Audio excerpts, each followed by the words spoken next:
একটা কথা শোনেন আমার, আমরা যখন মারা যাব না, আমরা মারা গেলে পরে 40 দিন তারা আমাদেরকে মনে রাখবে কিনা সন্দেহ আছে। বিশ্বাস করছেন না? এই যে আমাদের অনেক আত্মীয় স্বজন মারা গেছে না, বছরে একটা বারো কি কবরস্থানে কেউ গিয়েছে? হয়তো যায়, মৃত্যুবার্ষিকী ওই দিন যায়, তাই না? দেখেন আমরা কিন্তু আস্তে আস্তে ভুলে গিয়েছি তাদের, আমরা ব্যস্ত হয়ে গেছি। ঠিক একইভাবে তারাও আমাদেরকে ভুলে যাবে।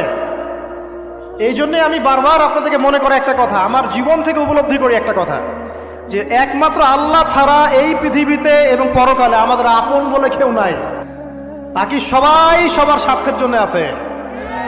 মানুষ মানুষের অবস্থানকেই মূল্যায়ন করে, মানুষ মানুষের অবস্থানকেই মূল্যায়ন করে। আল্লাহ রাব্বুল আলামিন আপনার ভিতরটাকে ভালোবাসেন। দেখেন আপনি যখন নামাজ পড়েন নাই, আল্লাহ পাক কিন্তু আপনাকে ধ্বংস করে দেন নাই। আল্লাহ পরম করুণাময় আপনাকে হেদায়েত দিয়ে নামাজি বানিয়ে দিয়েছে।